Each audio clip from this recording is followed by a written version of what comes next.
প্রার্থনার বিষয়ে যে প্রতিজ্ঞা রয়েছে আজকে আমরা বাইবেল থেকে সেটা দেখতে চাই। আর এখানে বলছে, চাও তোমাদের দেওয়া হবে, খোঁজ করো পাবে, দরজায় ঘা দাও তোমাদের জন্য খোলা হবে। আমাদের কি বলা হচ্ছে? চাইতে বলছে এবং খোঁজ করতে বলছে। আমাদের যখন কোনো কিছু হারিয়ে যায় তখন আমরা কি করি? খুঁজি, তাই না? সো এখানে বলছে দরজায় ঘা দাও। যখন দরজা না খোলে বা কাউকে ভেতরে কেউ আছে তাকে যদি ডাকতে হয়, তাহলে কি দরজায় কি করতে হবে? আঘাত করতে হবে, তাই না? ঘা দিতে হবে বা একটা শব্দ করতে হবে, যেন যিনি ভিতরে আছেন তিনি যেন শুনতে পারেন এবং দরজাটা কি করেন? খুলে দেন। তোমাদের জন্য খোলা হবে। আমাদের জন্য কি করা হবে? খোলা হবে। যারা চায় তারা প্রত্যেকেই পায়, যে খোঁজ করে সে পায়, আর যে দরজায় ঘা দেয় তার জন্য দরজা খোলা হয়। যে কাজ করে তার জন্য কি হয়? দরজা খোলা হয়। অনেকে বলে প্রার্থনা আমার জীবনের জন্য প্রয়োজন নেই, বা যে কোনো একটা বিষয়ে আমরা অনেক সময় একবার প্রার্থনা করে কি করি? থেমে যাই, তাই না? কিন্তু প্রার্থনা বা ধন্যবাদ এটা সবসময়ের জন্য আমাদের চলতে থাকবে। যখন প্রভু আমাদেরকে কনফার্ম করছেন কোনো বিষয়ে, যেমন কনফার্মটা কিরকম? যখন এই দরজার সামনে যখন আমি ঘা দিলাম, ভেতর থেকে যদি বলে কেউ আসছি, তাহলে কি আমার ঘা দেওয়ার প্রয়োজন আছে? যদি আমরা কনফার্ম হয়ে যাই যে প্রভু আমাদেরকে বলছেন, হয়তোবা দরজা এখনো খোলেনি, হয়তোবা আমি সেটা এখনো পাইনি, কিন্তু প্রভু যদি আমাকে কনফার্ম করেন, তার ভয়ে যদি আমি শুনি যে হ্যাঁ আমি ওটা তোমাকে দেবো, তাহলে তারপর থেকে কি হবে? বসে থাকবো? প্রার্থনা না, কিন্তু তখন হবে ধন্যবাদ। কি হবে? ধন্যবাদ, যে প্রভু আসছে, আমার জন্য দরজা খুলছে। ধন্যবাদের অংশ আমাদের জীবনে কমে যায়। এখানে যেহেতু প্রার্থনার বিষয় বলেছে, প্রার্থনার প্রতিজ্ঞা বলেছে, প্রার্থনা আমাদের জীবনের জন্য সবসময় প্রয়োজন, কিন্তু প্রার্থনার মধ্য দিয়ে আমরা যে ধন্যবাদগুলো দিই, আমার ব্যক্তিগত মতামত যে প্রার্থনা থেকে ধন্যবাদ বেশি থাকা দরকার রয়েছে। যখন আমরা ধন্যবাদ দিতে থাকি, যখন আমরা ধন্যবাদ দিই, তখন প্রভু আমাদেরকে আরো আরো আরো ব্লেসিংস করেন। শয়তান লজ্জিত হয় সমস্ত ক্ষেত্রে, কারণ আমরা আমাদের জীবনে যে কোনো পরিস্থিতি আসুক না কেন, অনেক সময় কঠিন পরিস্থিতিতেও আমরা প্রভুকে ধন্যবাদ দিতে পারি, কারণ আমি জানি যে আমি কঠিন পরিস্থিতিতে আছি, সেখানে নিশ্চয়ই ঈশ্বরের কোনো না কোনো পরিকল্পনা রয়েছে। So that is the faith. এটা আমার বিশ্বাস আমার প্রভুর প্রতি। আমি বিপদে পড়লেও আমাকে টেনে ধরবেন। একটা খুব কমন গল্প আছে, শর্টে বলি। সেটা হচ্ছে যে একটা ছেলে এবং সে উপরে একটা দড়ি ছিল, আর সেই ছেলেকে বললো যে তুমি এখান থেকে হেঁটে ওপারে তুমি যাও, আমরা খুব এক্সপার্ট কিছু লোকরা রয়েছি, তুমি যদি পড়েও যাও তোমাকে আমরা কি করবো? ধরে নেব। কিন্তু ছেলেটা কি বলছে? যে না, যদি আমার বাবা নিচে দাঁড়ায়, আর কোনো এক্সপার্ট দরকার নেই, আমার বাবা যদি নিচে দাঁড়ায়, তাহলে আমি হেঁটে যেতে রাজি। কারণ ওর একটা কনফিডেন্ট আছে, যদি আমি পড়ে যাই অন্য কেউ আমাকে ফেলে দিতে পারে, অন্য কারণ আমার প্রতি মায়া ভালোবাসা নাও থাকতে পারে, কিন্তু আমার বাবা আমাকে তার জীবন দিয়ে হলেও আমাকে কি করবে? বাঁচাবে। বুঝতে পেরেছি? So that is the confident ঈশ্বরের প্রতি আমাদের রয়েছে যখন আমরা প্রার্থনা সহকারে ধন্যবাদ দিই। দেখো এখানে কি বলছে, তোমাদের মধ্যে কি এমন কেউ আছে যে তার ছেলে রুটি চাইলে তাকে পাথর দেবে, কিংবা মাছ চাইলে সাপ দেবে? একটা লোক, তোমার পিতা বা মাতা বা যে কোনো কেউ, তোমার একদম পরিচিত বা প্রিয়জন বা আত্মীয় স্বজন, তুমি যদি তাদের কাছে বলো যে আমি রুটি চাই, হ্যাঁ, তাহলে কি তোমাকে কি পাথর দেবে? রুটি দিতে পারুক আর না পারুক, কিন্তু পাথর তো তোমাকে দেবে না। বলতে পারে যে আমি তোমাকে খেতে দিতে পারবো না, বলতে পারে হয়তো বা এখন আমার অর্থের সমস্যা রয়েছে, বা রুটির জায়গায় ছোট্ট একটা কিছু লজেন্স দিল, অল্প কিছু অন্য কিছু দিল, কিন্তু সে কখনোই তোমাকে পাথর দেবে না। কারণ পাথর তো খাওয়া যায় না। পাথর কি খাওয়া যায়? খাওয়া যায় না। সাপ, এটা কি খাওয়া যায়? এটা খাওয়া যায় না।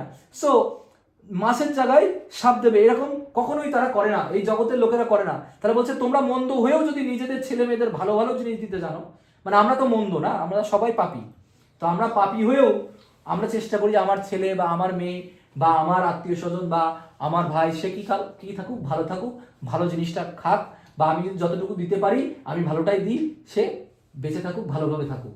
আমরা খারাপ হয়েও তাদের কি চাই? ভালো চাই। প্রত্যেকের ভালো আমরা চাই, একজনের ভালো আমরা যেন সবসময় চাই, এটা তো আমরা জানি, তাই না? সো আমরা খারাপ হয়েও ভালো চাই।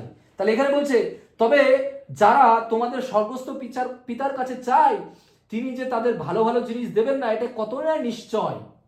বললাম না, কনফিডেন্ট, নিশ্চিত। হ্যাঁ, নিশ্চয়তা কার বেশি? যদি এখন বিরাট কোহলি ব্যাট করতে আসে আর আমি যদি ব্যাট করতে আসি, আর সামনে ধরো যে কোনো একজন ভালো বলার আসলো, কে বুমরা আসলো না, সে বল করতে আসলো, তাহলে আমার কি হবে? ব্যাট ধরে আমি এরকম এরকম কি করবো? কনফিডেন্ট থাকবে? আমার হাত পা এরকম কাঁপবে। কিন্তু বিরাট কোহলি দাঁড়ালে ওর কি হবে? ওর কনফিডেন্ট, হ্যাঁ তুমি বল করো, দেখছি আমি কি করা যায়। কনফিডেন্ট। তো এখানে বলছে নিশ্চয়তা, নিশ্চয়তা আছে। সে জানে যে আমি জানি কিভাবে আমাকে বলটা মারতে হবে, কিভাবে বলটাকে মোকাবেলা করতে হবে। বিরাট কোহলি জানে, কিন্তু আমি জানি না। কিন্তু আমার ঈশ্বর সমস্ত কিছু জানেন, সমস্ত পরিস্থিতিতে তিনি আমাকে মোকাবেলা করবেন, সমস্ত পরিস্থিতিতে। এবং আমার ঈশ্বর আমার সাথে রয়েছেন।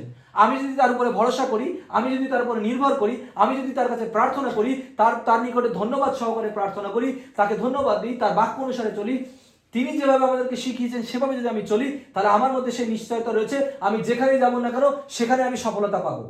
জগতের লোকেরা ব্যস্ত হয়ে আছে আমাকে আক্রমণ করার জন্য, আমাকে বিপদে ফেলার জন্য, আমার বিপক্ষে কথা বলার জন্য, এখানে সেখানে সমালোচনা করার জন্য, কিন্তু ঈশ্বর তৈরি রয়েছেন আমাকে সে নিশ্চয়তা দিতে, যা কিছু তোমার বিপক্ষে দাঁড়াক না কেন তার সব কিছু আমি নির্মূল করে দেবো, ধ্বংস করে দেবো, সেই শক্তি আমার রয়েছে। তাই আমি আরামে ঘুরে বেড়াই, আমার নিশ্চয়তা রয়েছে, আমার সমস্ত দায়িত্ব ঈশ্বরের কাছে দেওয়া আছে।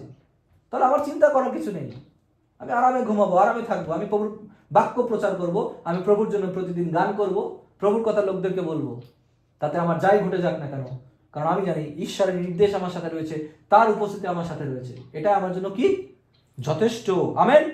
বলি যিশুই আমার জন্য যথেষ্ট। তোমরা অন্য লোকদের কাছ থেকে যেরকম ব্যবহার পেতে চাও, তোমরাও তাদের সঙ্গে সেরকম ব্যবহার করো।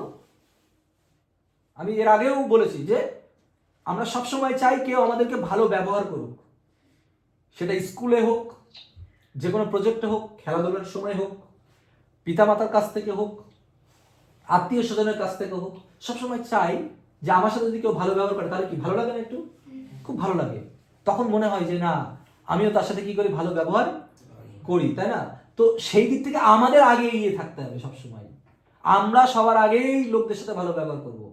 যদি আমাদের সাথে কেউ খারাপ ব্যবহার করেও থাকে তাও আমরা ভালো ব্যবহার করতে থাকবো, বন্ধ হবে না। আমাদের ভালো কাজ কি হবে না? বন্ধ হবে না। ভালো কাজ আমরা চালিয়ে যাব আমাদের। তাতে যে যা বলে বলুক, যে যা করে করুক, আমাদের সাথে কেউ খারাপ ব্যবহার করুক, কেউ গালাগালি দিক, আমরা আমাদের জায়গায় ঠিক থাকবো। এই জন্য বলছে যে লোকদের কাছ থেকে তুমি যেমন ব্যবহার আশা করতে চাও তুমিও সেরকম করো। যদি আমরা খারাপ ব্যবহার করি, লোকেরাও আমাদের সাথে খারাপ ব্যবহার করতে থাকবে। যদি ভালো ব্যবহার করতে থাকি, আস্তে আস্তে আমরাও ভালো ফিডব্যাক পাবো। হতে পারে তারা হয়তো বা প্রভুকে জানেনি, কিন্তু আস্তে আস্তে তাদের মনের মধ্যেও কাজ করবে। যখন তুমি ভালো ব্যবহার করবে তখন আস্তে আস্তে পবিত্রতা তাদের মধ্যে কাজ করা শুরু করবে, তাই না? কিন্তু মন্দ দিয়ে কি মন্দ জয় করা যায়? যায় না। আমি এই যে তুমি এগিয়ে আসো, উঠে আসো, হ্যাঁ, ওর পর আমার রাগ হয়েছে, আমি ওকে একটা এরকম ঘুষি মেরে দেবো, হাত দাও, ও আমি এটা এরকম কি করলাম, ঘুষি মারলাম। এবার ও কি করবো, ও আবার একটা ঘুষি মারলো, মারো, হ্যাঁ, আবার ও একটা ঘুষি মারলাম, আমি আবার তার পরিপ্রেক্ষিতে আরো দুটো হাত দাও, দুটো ঘুষি মারলাম। তা এবার ও আবার কি করলো, মারো, দুটো ঘুষি মারলো, হ্যাঁ বসো। তাহলে এটা কি চলতে থাকবে? চলতে থাকবে না? চলতেই থাকবে। কিন্তু যখন আমি ওকে প্রথমে আঘাত করেছি, ও যদি বলে যে ঠিক আছে, ইটস ওকে, আঘাত করেছো, ভুল হয়ে গেছে, ঠিক আছে, আমি তোমাকে ক্ষমা করে দিই, আমি কি হবো? লজ্জিত হয়ে যাবো, আমি থামবো, বুঝবো আমি ওকে আঘাত করলাম আর ও কিছুই বললো না, কি হবো? আমি লজ্জিত হয়ে যাব। তখন আমি বাধ্য ওর সাথে ভালো ব্যবহার করতে, তাই না? ভালো ব্যবহার করতে। প্রভুর শিক্ষা আসলে খুব খুব খুব আনন্দদায়ক। যখনই আমরা বই পড়ছি আমরা দেখছি যে শিক্ষামূলক বিষয়গুলো এখানে কিন্তু রয়েছে। এবং এখানে কিন্তু শেষে বলছে এটাই হলো মসির আইন কানুন ও নবীদের শিক্ষা, অর্থাৎ ভাববাদীদের শিক্ষা। এবং শিক্ষার মূল কথা এখানে বলছে, শিক্ষার মূল কথা।